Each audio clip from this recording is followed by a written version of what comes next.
여러분, 은행에 맡긴 돈이 사라질 수 있다는 거 알고 계셨나요? 아니, 농담 아닙니다.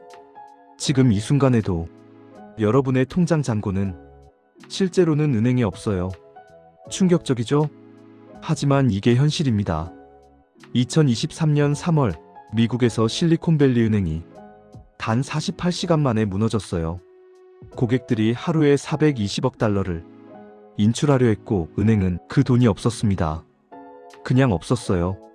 156년 역사의 크레디트 스위스도 3일 만에 증발했죠. 여러분은 이게 먼 나라 얘기라고 생각하시나요? 아닙니다. 한국도 예외가 아니에요. 지금부터 제가 여러분께 보여드릴 건 3가지입니다. 첫째, 왜 여러분의 돈이 실제로는 은행에 없는지. 둘째, 언제 어떻게 위기가 터질 수 있는지.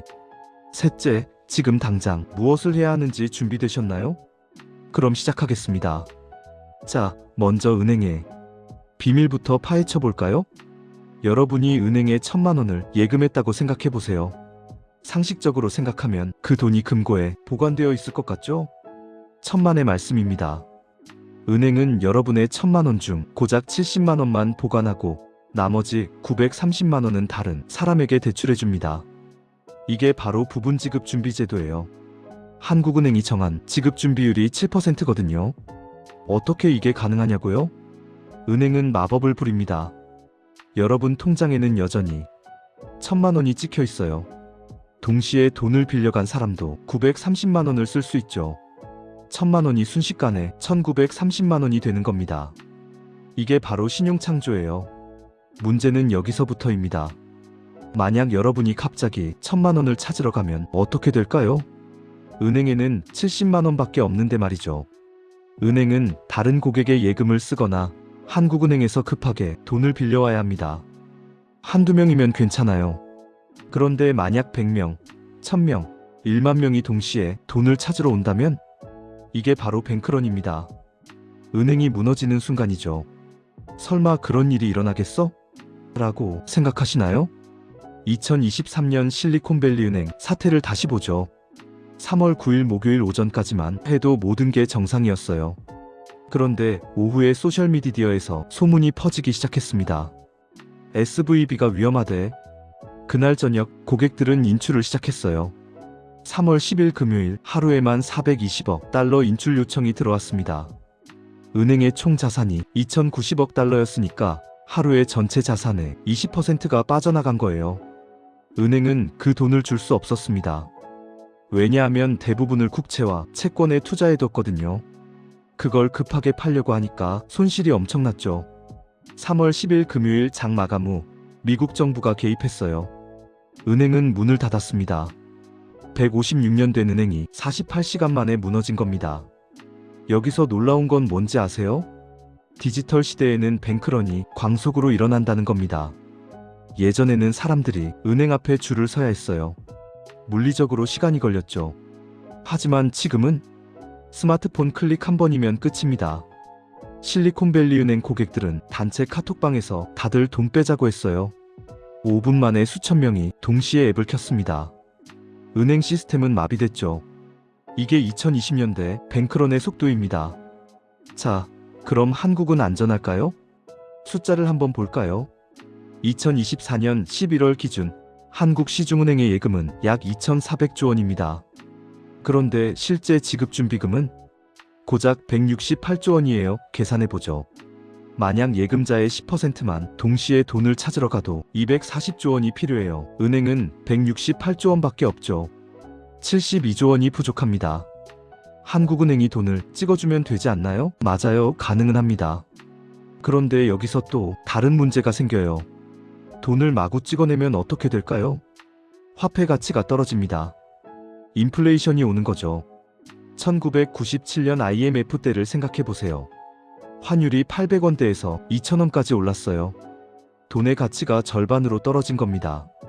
여러분이 열심히 모은 1억 원이 실질적으로는 5천만 원의 가치만 가지게 되는 거예요. 뱅크런을 막으려다가 화폐 가치 폭락을 초래할 수 있다는 겁니다. 진퇴양난이죠, 여러분. 더 무서운 얘기 하나 해드릴게요. 한국의 가계부채가 얼마인지 아세요? 2024년 9월 기준으로 1,896조 원입니다. 이게 어느 정도냐면 GDP 대비 100%가 넘어요. 전 세계에서 손꼽히는 수준입니다. 이 중에서 특히 위험한 게 뭔지 아세요? 변동금리 대출이에요. 한국 가계대출의 약 40%가 변동금리거든요. 지금 한국은행 기준금리가 3.0%예요. 만약 뱅크런 사태가 터지고 금융시장이 불안해지면 어떻게 될까요? 금리가 급등합니다. 2008년 금융위기 때 미국 연준은 금리를 0.25%까지 내렸다가 정상화 과정에서 5.5%까지 올렸어요. 한국도 비슷한 패턴이 올 수 있죠. 계산해 볼까요? 3억 원 대출을 변동금리 3%로 받았다면 연이자가 900만 원이에요. 만약 금리가 6%로 오르면 1,800만 원입니다. 연간 이자가 900만 원이나 더 나가는 거예요. 월급이 갑자기 2배로 오르나요? 아니죠. 그럼 어떻게 해야 할까요? 집을 팔아야 합니다. 그런데 나만 파는 게 아니에요. 수십만 명이 동시에 집을 내놓습니다. 수요는 그대로인데 공급이 폭증하면 가격이 폭락하죠. 2008년 미국 서브프라임 모기지 사태가 이랬어요. 집값이 3,040% 떨어졌습니다. 빚은 그대로인데 담보 가치는 떨어지니까 은행은 추가 담보를 요구했어요. 사람들은 집을 헐값에 내놓았죠. 악순환의 시작입니다. 여기서 놀라운 반전이 하나 있습니다. 많은 분들이 나는 빚이 없으니까 괜찮아라고 생각하세요. 정말 그럴까요? 아닙니다. 금융위기는 부채가 없는 사람도 직격탄을 맞습니다. 어떻게요? 기업들이 무너지면서 실업이 증가해요. 2008년 금융위기 때 미국 실업률이 5%에서 10%로 올랐습니다. 한국도 비슷했죠. 직장을 잃으면 수입이 끊깁니다. 예금을 까먹어야 해요. 근데 은행이 문을 닫았으면 예금도 못 찾는 겁니다. 1997년 IMF 때가 그랬어요. 30대 기업 중 절반이 무너졌습니다. 대우, 기아, 한보, 쌍용 대기업들이 줄줄이 도산했죠. 당시 실업자가 178만 명까지 늘었어요. 실업률 8.6%였습니다. 길거리에는 IMF 극복 국민운동 현수막이 걸렸고 사람들은 금모으기 운동을 했죠. 하지만 가장 큰 피해는 개인이 입었습니다. 평생 모은 돈을 증권사에 맡겼던 사람들 많았죠? 증권사 31곳이 문을 닫았어요. 고객 예탁금 5조 원이 증발했습니다. 예금자 보호가 있지 않나요? 맞습니다. 한국에는 예금자 보호법이 있어요. 1인당 5천만 원까지 보호해줍니다. 그런데 여기 함정이 있어요. 같은 은행에 여러 계좌가 있으면 합산해서 5천만 원까지만 보호됩니다.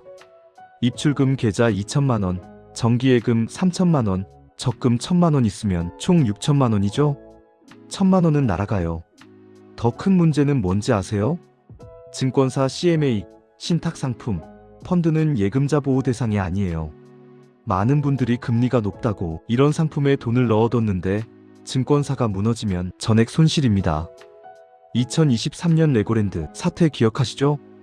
강원도 채권이 부도나면서 프로젝트 파이낸싱 PF 시장이 얼어붙었어요. 부동산 PF에 투자한 사람들 원금도 못 건졌습니다. 자, 그럼 역사를 한번 살펴볼까요? 과거에는 어떤 일이 있었고 사람들은 어떻게 됐는지 말이죠. 1997년 11월 21일 한국 정부는 IMF에 구제금융을 신청했습니다. 그날 환율은 1139원이었어요. 한 달 후인 12월 23일에는 1962원까지 올랐죠. 원화 가치가 42% 폭락한 겁니다. 수입 물가가 급등했어요. 휘발유 가격이 리터당 500원대에서 900원대로 뛰었습니다. 라면 한 봉지가 300원에서 500원이 됐죠. 하지만 월급은 그대로거나 오히려 깎였어요. 많은 회사가 정리해고를 시작했거든요. 실질 구매력이 절반으로 떨어진 겁니다. 아무리 열심히 일해도 살기가 더 어려워졌죠. 당시 중산층이었던 사람들 얘기를 들어보면 정말 처참합니다. 아파트를 3억에 샀는데 1억 5천으로 떨어졌어요. 그런데 은행 대출 2억 5천은 그대로죠. 역자산이 된 겁니다. 집을 팔아도 빚을 못 갚아요. 결국 어떻게 됐을까요? 경매로 넘어갔습니다. 평생 모은 돈이 한순간에 날아간 거죠. 2008년 글로벌 금융위기는 어땠을까요? 리먼 브라더스가 파산한 게 2008년 9월 15일이에요. 158년 역사의 투자은행이 하루아침에 무너졌습니다. 자산 규모가 6,390억 달러였죠. 도미노가 시작됐어요. 메릴 린치, AIG, 워싱턴 뮤추얼 금융기관들이 줄줄이 쓰러졌습니다. 한국도 직격탄을 맞았어요. 코스피가 2000포인트에서 900포인트 아래로 떨어졌습니다. 반토막 난 거죠. 환율은 900원대에서 1,500원까지 올랐어요. 다시 한번 원화 가치가 폭락한 겁니다. 당시 저축은행들 기억하시나요? 2011년부터 2013년까지 부실 저축은행 16곳이 영업정지됐어요. 예금자 30만 명이 피해를 봤죠. 5천만 원까지 보호된다며? 맞아요. 근데 문제는 시간이에요. 보험금 지급까지 몇 달씩 걸렸습니다. 그 사이에 생활비는 어떻게 하나요? 급전이 필요한 사람들은 사채를 쓰거나 남은 재산을 헐값에 처분해야 했어요. 그리스는 어땠을까요? 2010년 그리스 재정위기가 터졌어요. 정부 부채가 GDP의 146%까지 올랐습니다. 국가가 빚을 못 갚겠다고 선언한 거예요. 그 결과는 은행들이 예금 인출을 제한했습니다. 하루에 60유로, 우리 돈으로 8만 원 정도만 뽑을 수 있었어요. 상상해보세요. 통장에 1억 원이 있는데 하루에 8만 원만 쓸 수 있는 거예요. 나머지는 그냥 숫자일 뿐이죠. 연금도 깎였어요. 평균 40% 삭감됐습니다. 월 200만 원 받던 사람이 120만 원만 받게 된 거예요. 실업률은 27%까지 올랐고요. 청년 실업률은 60%를 넘었습니다. 대학을 나와도 일자리가 없었죠. 그리스 사람들은 어떻게 살았을까요? 많은 사람들이 나라를 떠났어요. 2010년부터 2015년 사이에 50만 명이 그리스를 떠났습니다. 남은 사람들은 물물 교환을 시작했어요. 돈의 가치를 믿을 수 없으니까 물건으로 거래한 겁니다. 베네수엘라는 더 극단적이었어요. 2016년부터 하이퍼 인플레이션이 시작됐습니다. 2018년에는 연간 인플레이션율이 13만 60%였어요. 이게 무슨 뜻이냐면 1월에 100만 원이던 물건이 12월에는 1,300억 원이 된다는 겁니다. 말도 안 되죠? 사람들은 돈을 받자마자 바로 물건으로 바꿨어요. 하루만 지나도 돈의 가치가 반토막 났거든요. 급여를 받으면 슈퍼마켓으로 달려가서 있는 대로 다 샀죠. 휴지가 금보다 비싸졌습니다. 실제로 휴지를 구하기가 금보다 어려웠어요. 베네수엘라 사람들은 화폐로 가방을 만들었어요. 돈이 종이보다 싸졌거든요. 500만 명이 나라를 떠났습니다. 전체 인구의 17%예요. 여러분, 이게 먼 나라 얘기처럼 들리시나요? 아닙니다. 한국도 언제든 이렇게 될 수 있어요. 자, 그럼 이제 중요한 질문입니다. 뱅크런이 언제 올지 어떻게 알 수 있을까요? 4가지 신호가 있습니다.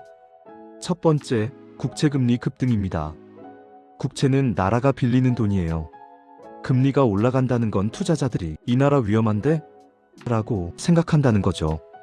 2024년 12월 현재 한국 10년물 국채금리는 3.0% 초반대예요. 만약 이게 4%를 넘어간다면 경고 신호입니다. 2011년 그리스 국채금리가 10%를 넘었을 때 6개월 후 디폴트가 터졌어요. 두 번째, 환율 급변동입니다. 달러와 원 환율을 봐야 해요. 2024년 12월 현재 1,470원 수준이죠. 만약 이게 1,500원을 넘어서 1,600원, 1,700원으로 간다면 자본이 빠져나가고 있다는 신호입니다. 1997년 IMF 직전에 환율이 한 달 만에 800원에서 1,200원으로 뛰었어요. 2008년 금융위기 때도 2달 만에 900원에서 1,500원으로 올랐죠. 세 번째, 부동산 시장 급등입니다. 전세 가율이 올라가고 거래량이 급감하고 가격이 떨어지기 시작하면 위험해요. 왜냐하면 한국 가계자산의 70%가 부동산이거든요. 집값이 무너지면 담보 가치가 사라집니다. 은행은 불안해지죠.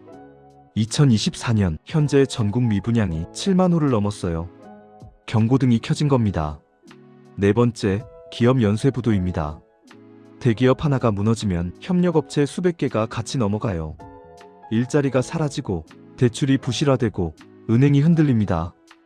2023년 타이어뱅크 부도 기억하시죠? 채권 단위 3천억 원 손실을 봤어요. 이런 일이 연쇄적으로 일어나면 금융 시스템이 마비됩니다. 여러분, 제가 지금까지 말씀드린 게 겁을 주려는 게 아니에요. 현실을 직시하자는 겁니다. 그럼 이제 가장 중요한 부분입니다. 우리는 어떻게 대비해야 할까요? 크게 세 가지 범주로 나눠볼게요. 첫 번째, 자본의 방어입니다. 현금을 분산하세요. 한 은행에 5천만 원 이상 넣지 마세요. 예금자 보호 한도가 5천만 원이니까 넘는 돈은 다른 은행으로 나눠야 해요. 그리고 일부는 실물현금으로 보관하세요. 얼마나요? 최소 3개월치 생활비는 집에 현금으로 두는 게 좋아요. 은행이 무너지면 현금도 휴지 아니냐고요? 맞아요. 장기적으로는 그럴 수 있어요. 하지만 단기적으로는 현금이 왕입니다. 2008년 금융위기 때를 보세요. 신용카드가 안 되고 계좌이체가 안 될 때 현금만 통했어요. 부채를 줄이세요. 특히 변동금리 대출은 최대한 빨리 갚거나 고정금리로 전환하세요. 금리가 2% 오르면 3억 대출의 이자가 연 600만 원 늘어납니다. 월 50만 원이에요. 감당할 수 있나요? 분산 투자하세요. 예금만 있으면 인플레이션에 깎여요. 주식만 있으면 폭락할 때 다 날려요. 금, 달러, 우량주, 채권 여러 자산에 나눠 담으세요. 한 바구니에 계란을 다 담지 마세요. 실물 자산을 확보하세요. 금, 은 같은 귀금속이 대표적이죠. 역사적으로 금융위기 때마다 금값은 올랐어요. 2008년 금융위기 때 금값이 온스당 800달러에서 1900달러까지 올랐습니다. 2배 넘게 오른 거예요. 두 번째, 생존 능력입니다. 실용적 기술을 익히세요. 뭔가를 고치고 만들고 재배할 수 있는 능력이요. 무슨 시대착오적인 소리냐고 생각하실 수 있어요. 하지만 그리스 사람들은 도시를 떠나 시골에서 농사를 지었어요. 베네수엘라 사람들은 옥상에서 채소를 키웠죠. 경제를 이해하세요. 금리, 환율, 물가가 뭔지 알아야 해요. 뉴스를 봐도 이해를 못하면 대응을 못합니다. 지금이라도 늦지 않았어요. 경제 유튜브를 보고 책을 읽고 공부하세요. 건강을 챙기세요. 위기 때 의료비는 감당하기 힘들어요. 병원비가 없어서 못 가는 사람도 생깁니다. 운동하고 잘 먹고 스트레스 관리하세요. 건강이 곧 돈이에요. 수입원을 다각화하세요. 월급만 있으면 위험해요. 회사가 무너지면 수입이 끊기거든요. 부업을 하거나 재능을 팔거나 투자 수익을 만들거나 돈 들어오는 파이프라인을 여러 개 만드세요. 세 번째, 심리적 무장입니다. 네트워크를 구축하세요. 위기 때는 정보와 연결이 생존을 결정해요. 믿을 수 있는 사람들과 소통하세요. 서로 도울 수 있는 관계를 만드세요. 혼자서는 못 버팁니다. 멘탈을 관리하세요. 공포에 휩싸이면 잘못된 판단을 해요. 2008년 금융위기 때 많은 사람들이 바닥에서 주식을 팔았어요. 공포 때문에요. 그 주식은 5년 후 3배가 됐죠. 균형 잡힌 시각을 유지하세요. 너무 낙관적이어도 안 되고 너무 비관적이어도 안 돼요. 위기는 올 수 있어요. 하지만 영원하지는 않습니다.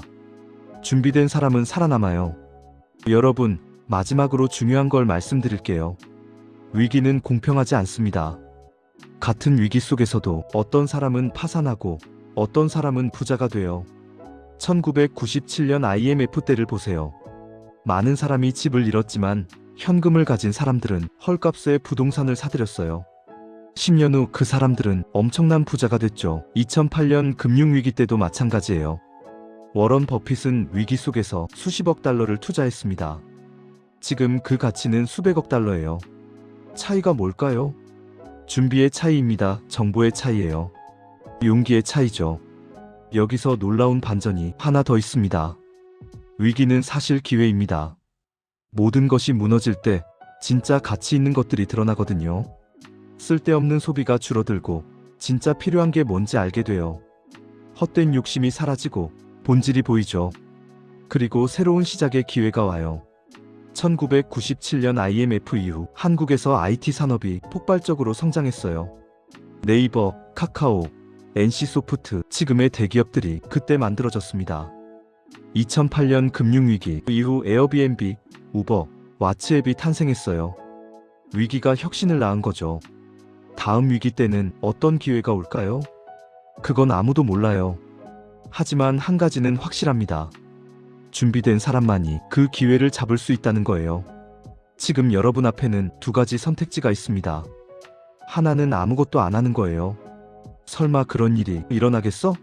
라고 생각하면서 그냥 사는 겁니다. 편하죠. 하지만 위기가 오면 속수무책입니다. 다른 하나는 지금부터 준비하는 거예요. 현금을 분산하고 빚을 줄이고 공부하고 네트워크를 만드는 겁니다. 귀찮죠? 하지만 위기가 와도 살아남을 수 있어요. 여러분은 어떤 선택을 하시겠어요? 저는 여러분을 믿습니다.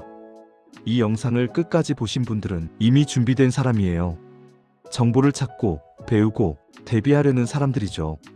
오늘부터 시작하세요. 작은 것부터 시작하세요. 통장을 점검하고 대출을 확인하고 현금을 준비하세요. 경제 뉴스를 읽고 가족과 대화하고 계획을 세우세요. 한 걸음씩 나아가면 돼요. 그리고 기억하세요. 위기는 준비된 자의 기회라는 걸. 여러분 모두 그 기회를 잡으실 수 있기를 진심으로 바랍니다. 감사합니다.